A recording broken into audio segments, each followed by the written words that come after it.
Kris and Chris Silvers. We're married. We're not brother and sister. Although that would be funny, wouldn't it? Sounds like Game of Thrones to me. No. Or Alabama, whatever. Right. Totally different talk if we were. Okay. The key is to how you pronounce each Chris. That's right. Pronounce each one differently. That's right. It's all that first letter. Okay. So this is called Capture the Fail. Pretty much, we're talking about our CTF that we do. We do an OSINT CTF, and the lessons that we have learned by doing this. What does OSINT stand for? Open Source Intelligence. Thank you. And please feel free to ask questions in the middle of it. That's fine. Robert? No. Or you could escort Robert out. No, then that brings us down to, You always need to find an acronym before using it. That's right. Okay, so that's a title. This is us. Anyway. And so by the way, we're in the Eastern time zone. We live in Atlanta. So right now it is 10 o'clock, which means bedtime. It's way past our bedtime. Because we're old. No, okay. So the introduction. It pretty much is why did we decide to do an OSINT CTF to begin with? And part of it is we actually wanted to find something that we could do to give back to the community, because we really do like the InfoSec community a lot. And this is something that we could do, but we wanted to put a little bit of a different slant to it. There aren't many OSINT CTFs out there, so this is something that we wanted to do. We thought it would be educational, and fun. So, right. Just like us. Just like us. How about that? Yeah. Yeah. So, who here has heard of Nmap? Does everybody know how much Nmap costs? Right? Yeah, too much, right? Right. Exactly. Yeah. I'll sell you a copy for $5 if you want. Yeah. This is being recorded. Shh. Oh, sorry. So when I first got into security, I was working at an organization that would not give me a lot of money for training or tools or anything like that. And so I went out into the community and found things like Nmap and NCAT, NetCat, excuse me. That was before NCAT existed. Now I'm really feeling old. And it really surprised me that people would contribute to the community so much. And then also, when I finally did get approved for certain training classes, I found that the training classes that would have some type of exercise at the end, like a capture the flag type event, it really helped to solidify the knowledge that came through that training. And especially when it was team-oriented, I discovered that there were things that I knew that other people didn't know, even though there was, just worlds that they knew that I didn't know. But it was really interesting to me that there was that kind of synergy, to use a management word, but that you would gain over doing a competition, and it just really helped a lot of learning, and it made it a lot of fun. So I kind of figured that sometime, whenever I got the opportunity, I would do something to contribute back to the community, especially something fun and educational. Right. So what made ours a little different than other people's is the fact that we have real targets. We get people to be what we call them voluntargets, and have people look for flags, right? So it seems like a very simple concept, but it can be difficult. So that was what we wanted to do. We wanted to make something fairly real life for people. Excuse me. But then also, I'm not very technical, and I wanted this to be something that I could do as well. So we kind of think of it as a CTF for the rest of us, right? If you've ever stalked an ex on Facebook, then you understand what you're supposed to do. This is for you, Robert. See? Yeah. Right. That disclaimer should have been on before certain people volunteered. So Sorry about that. Anyway. The game has evolved. But we appreciate you helping. So anyway, so that's just a very short, well, maybe longer than you wanted, explanation of what the game is. But what the talk is about things that we've learned by, messing up. So the first one, just talking about the infrastructure of where you're going to have your CTF. So our very first, well, not our first fail, but the first fail we want to talk about was I was not there. If I was there, it wouldn't have happened, I'm sure. Yeah. But this was the first time that Chris ran the OSINT CTF at GearCon. And he got up there, and there was a little bit of a problem. Yeah, so who here has been to GearCon? Yeah. Anybody else been to GearCon? Only like okay. Anybody, the rest of you should go to GearCon. GearCon's great. Okay. Has anybody played the OSINT CTF at GearCon? I met 2 people out in the hall just a second ago. Oh, really? Yeah, they didn't win. And they actually talked to you? They did. But that's why they didn't come to the talk. Exactly. Yeah, exactly. They were probably okay. They were heading to GearCon. So first of all, everybody on this side of the room that didn't raise your hand, you should go to GearCon. Okay. Yeah. If you're going to any other con this year, go to GearCon. It's awesome. But the thing about GearCon is it's held in, I don't know how to say this lady's name, DeVos Place. Yeah, Am I saying that right? DeVos. It's held in DeVos Place, which is a conference center much like this. And there's 2 things about it. First of all, if you want the Wi-Fi that they make available, it's hella expensive. All right, you just don't want to pay that money. And then the second thing is there's not very good cell phone coverage there either, right? Like you get into the conference area and you got no bars, you got nothing, right?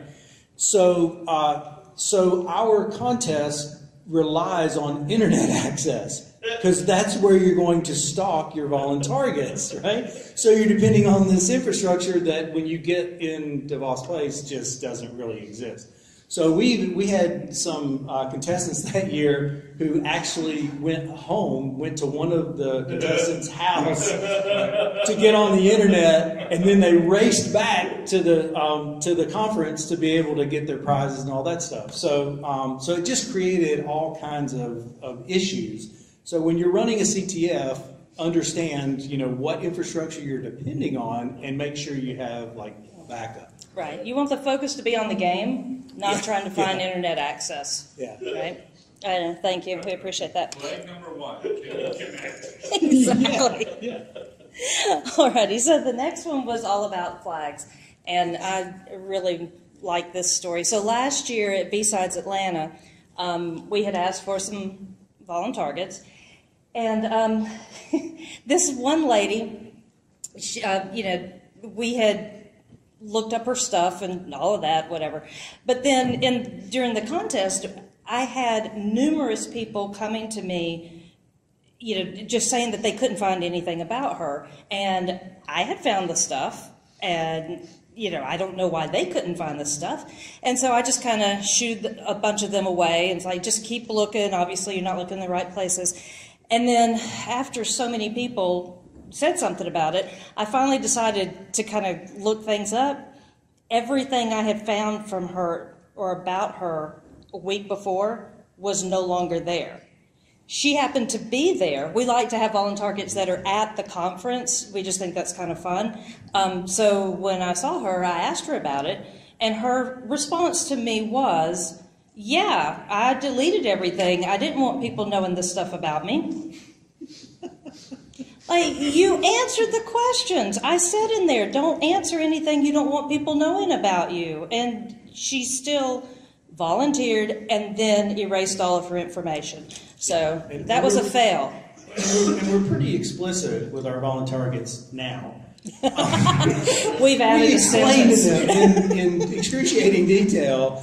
People are going to be looking at your, social media and whatever.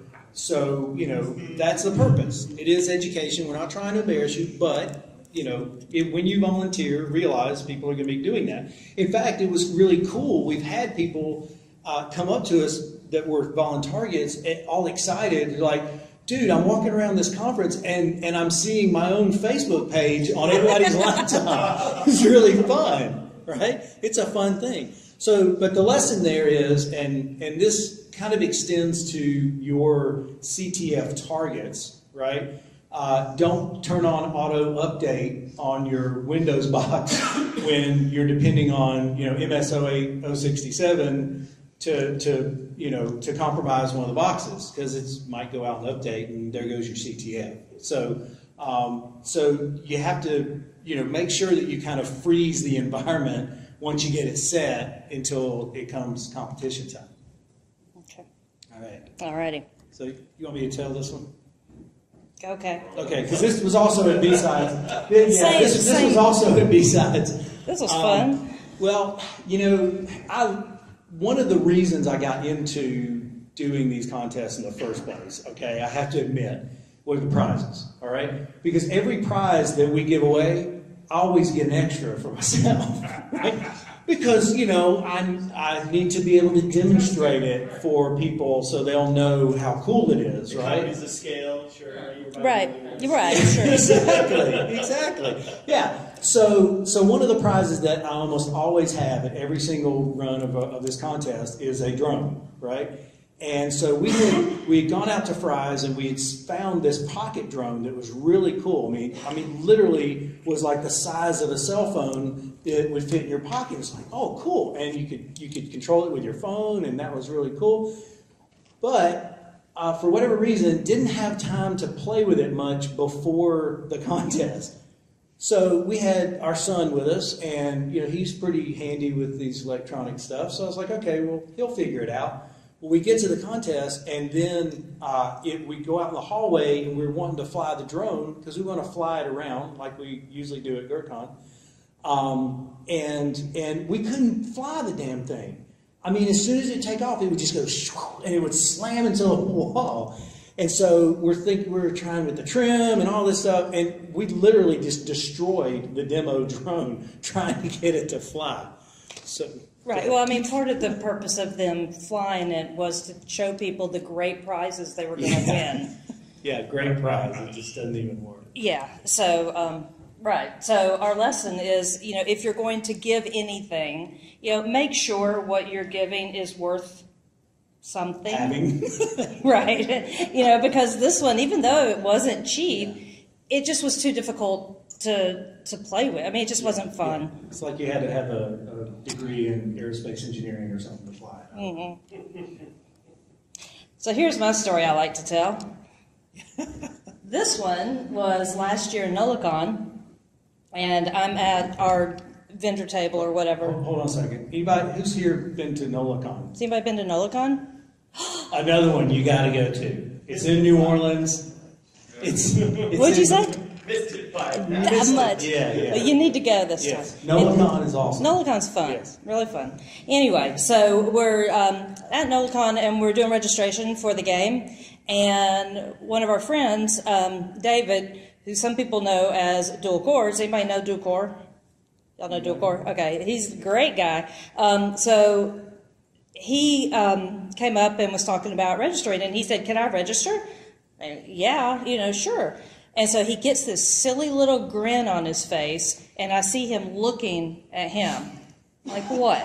What did I miss? Well, apparently, if we have a rule that if you win previously, or have won previously, you're not allowed to compete again. Well, David had won 2 years before. I didn't know the rule. I'm like, yeah, sure. You try to win again. So that was a huge fail on my part because I didn't know the rules. Or on my part, not telling you. And him being like a child and playing mom and dad against each other. Right. Yeah, and if you know Dual Core, that's just like him up and down. But did he roll a natural 20 to win? He might as well have. Well, the thing was, he won that. This was this past Nolicon, and he won again. We probably just wanted a working drone. Yeah, he wanted another drone. He screwed me last time. Yeah. Run into the wall. Yep. Go ahead. All right. So lesson there, if you're going to have someone help you run the contest, make sure that everybody's on the same page on what the rules are. Okay. So then another dual core issue. He is like a little kid. I mean, but anyway. He's kind of, yeah. He's kind of like you, Robert.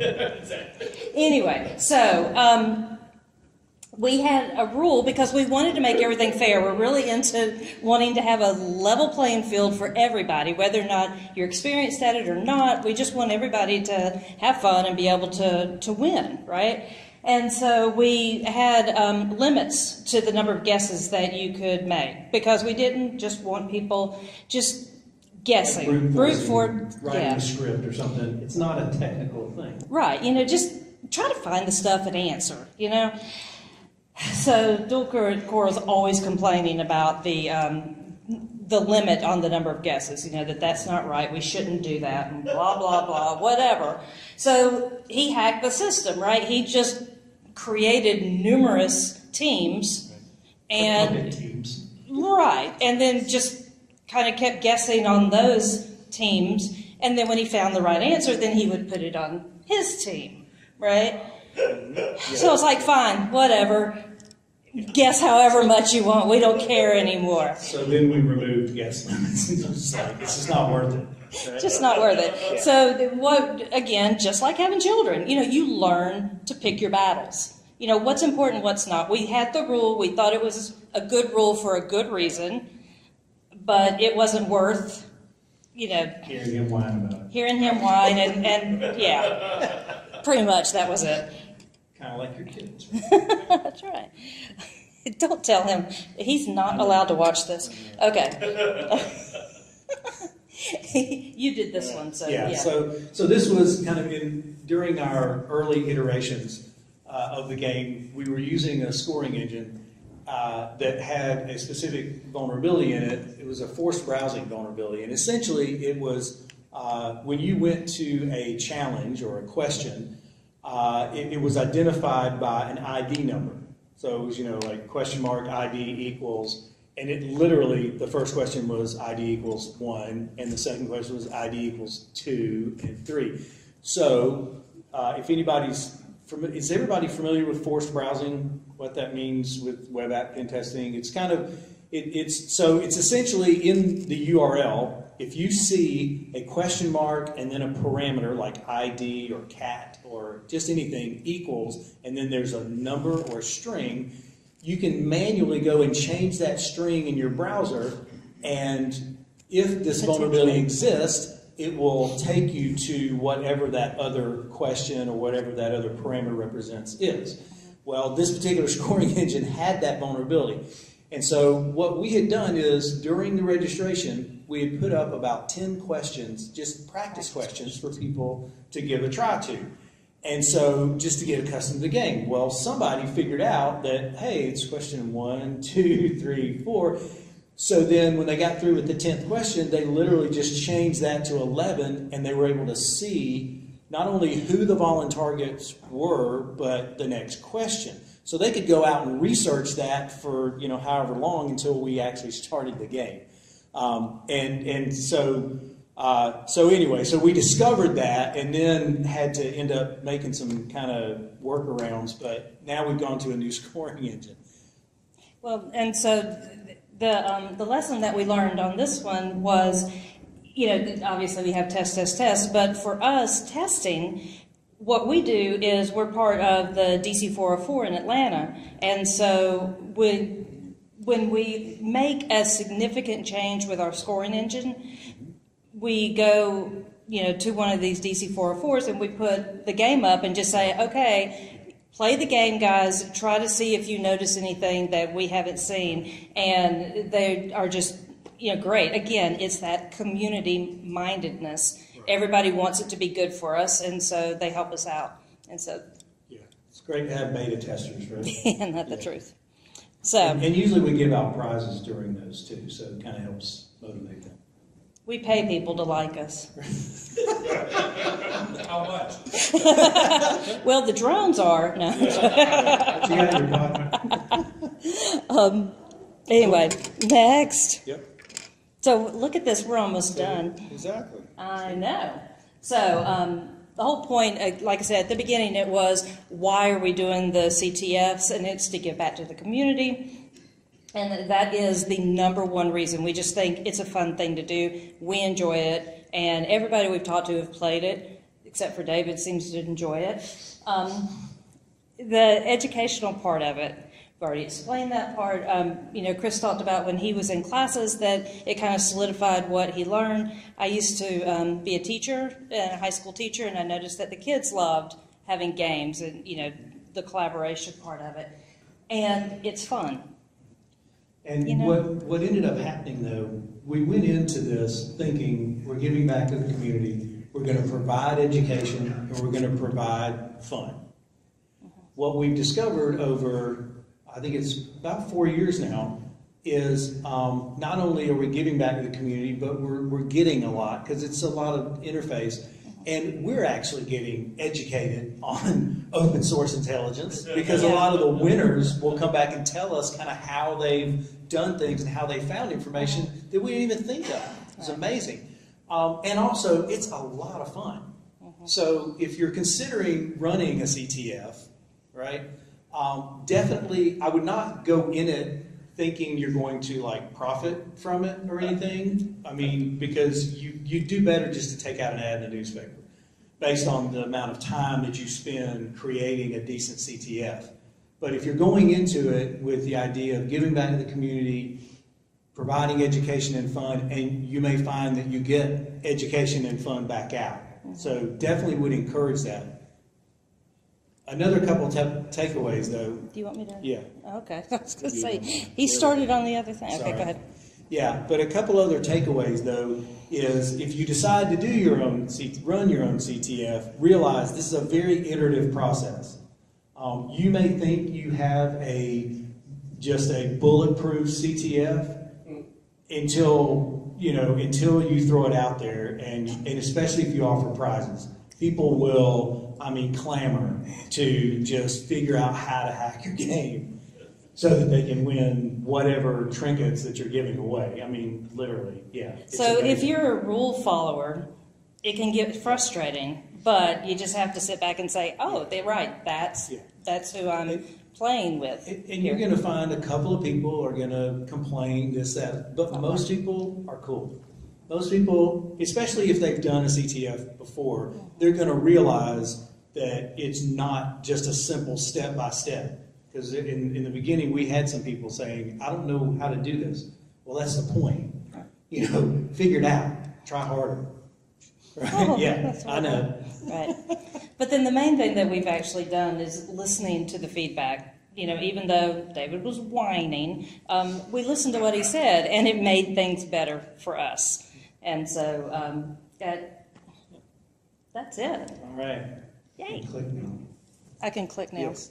So if you want to play a CTF, one of ours, the OSINT CTF, we're going to have one at B-Sides Atlanta, May 4th, and then at NOLACon, and then at GERCon. So come and see us and play the game and win a drone that works.